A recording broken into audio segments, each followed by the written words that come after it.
There's a ton of stuff to see here. It's just really hot right now. It's like 90.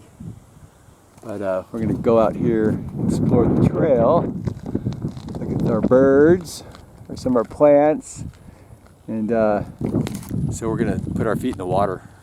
This is a drinking reservoir for human consumption, so they don't want humans falling in there contaminating it.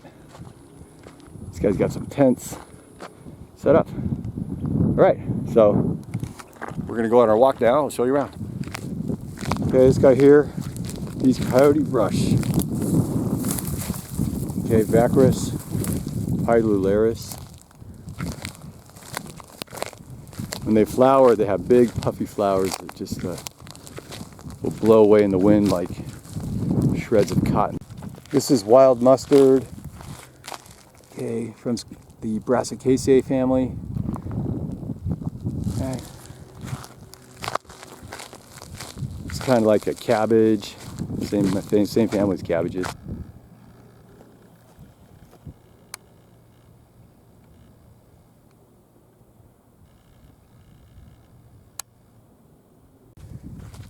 Here's a little Cuddy Brush.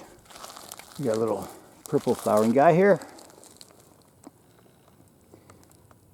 Okay. All right. Little purple flowers grow up all up the stem. Whatever. Yeah. Hey, so this tiny little weed-like guy, he grows all along the path here. It's called a salt heliotrope. Heliotropium crassivicum. Alright, he's a like a barrage. You'll find him all in the Americas, West Indies, Hawaii. He's been introduced out to Africa, Asia, Australia, Europe, pretty much all over the world. So he's a perennial herb. He's called a little creeper, and he gets real low to the ground, but sometimes he get like 1.5 feet tall as well. And he's got this inflorescence of double curling flowers here. See, they go in rows, like in pairs. Let me get real close here to these guys. See, it's got 2 little rows, like a little caterpillar. Okay, so that's how this guy blooms, and he gets these little caterpillar-like leaf stalks, if you want to call it that, where you get the little flowers in the end. So this plant here, he kind of looks like a willow, but he's not a willow. He's a mule fat plant, also called a seep willow, even a water wally. He's Baccharis salicifolia. So he gets his name salicifolia because he looks like these are willow leaves, like a salix.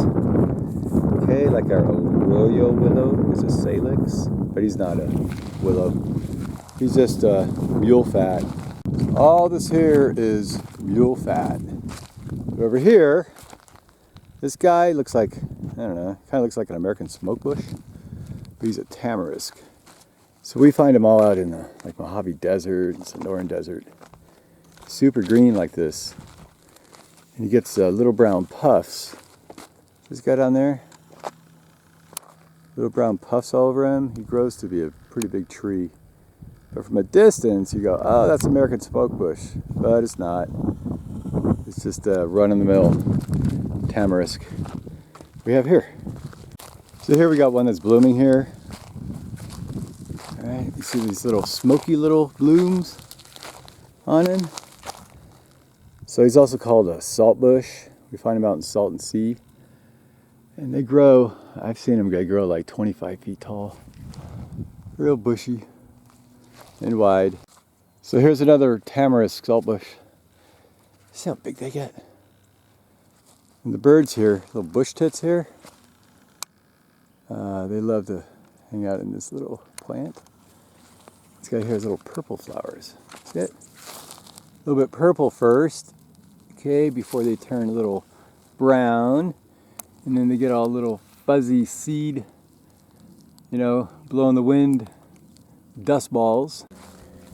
This plant here, we find them on the coast a lot. It's called a milk thistle. There's giant thistle here. And he just grows up super spiny, just all the way up, just spiny, spiny, spiny, all the way up to the flower here. But the flower is soft, really soft. That's the only part of this plant. And then here the flower blows up after it starts to seed. Okay, it's called a milk thistle. Here's a whole bunch of our tamarisk. Down here's some more milk thistle, mule fat. Okay, we got some, all these are mustards that dried up. Right here's our Cuddy Brush, Coyote Brush. Wow, look how big these milk thistles get. Here, that thing's huge. Over here, it's all this kind of dying brown plant. See, that's all milk thistle here. Down here, this area is an environmentally sensitive area. So we are going to go this way after we look at this little tiny grasshopper. Here he goes. We're going to find some little birds.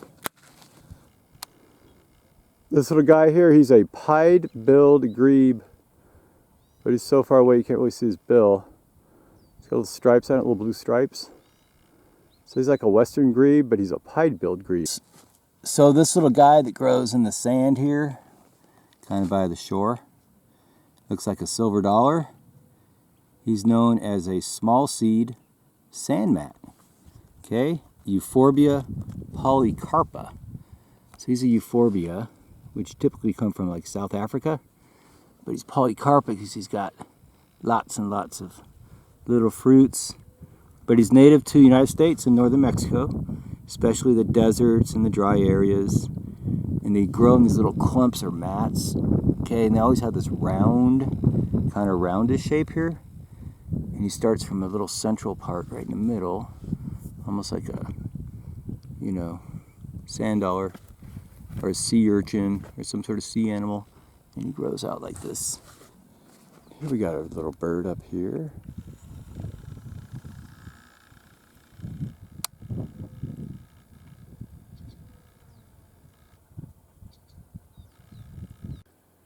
Way out here we have some Canada geese who decided not to migrate this year. So there's migrating Canada geese. Most of them, they go up to Canada, but some stay around year round. This is Branta canadensis. These are brown and black goose. And the males are called ganders, of course. And the female, she is called a goose. Alright, here we got some ducks. Let's see if I can spot them. They're kind of far away. This guy here is a great-tailed grackle. He flies off. You'll see he uses his back feathers, his tail feathers, like a rudder. And they go up and down instead of side to side. Little windy. He's a super great musician. He knows like a zillion different songs.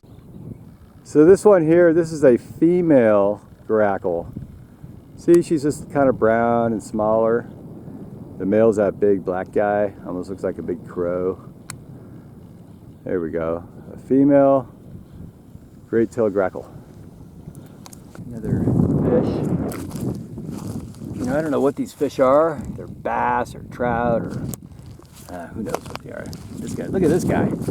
Holy smokes. He's got this huge head and this little body. We got more. Some over here. Oh, this guy's still alive. Oh my gosh.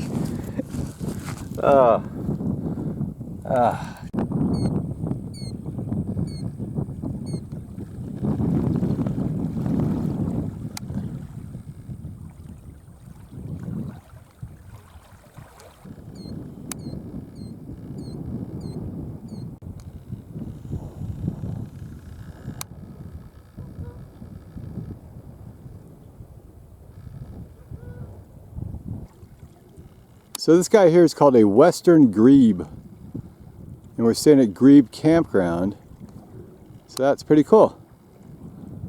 He sort of looks like a Loch Ness Monster. A little bit. Sticking out of the reservoir here. He's a diving bird, so he'll dive underwater. You have a lot of patience to wait for him to pop up to get the next photo. He's a beautiful, beautiful water bird with this great long neck. You know, white neck here, beautiful head, little red on his forehead. All right, check out this little purple plant. He grows right in the center of our path here. Okay?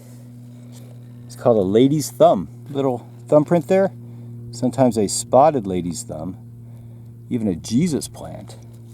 Or a red shank, because he's got these red stems. He's got these long, I don't know, mangly, wavy lance leaves. What's important for this guy is each leaf, instead of this little small petiole, it's got a stipule that wraps around the stem. See that? So the leaf comes down, right, and then he wraps around the stem. Oh, here we go. This guy's got little flowers coming up. See that? Tiny, tiny little white inflorescence of flowers. All right. We got a turkey vulture way up here. Well, we're back at our campsite here in the Grebe campground. That was about a 3-hour walk. Hey, so thanks for joining me. We're gonna have a little lunch, peanut butter and jelly on a tortilla.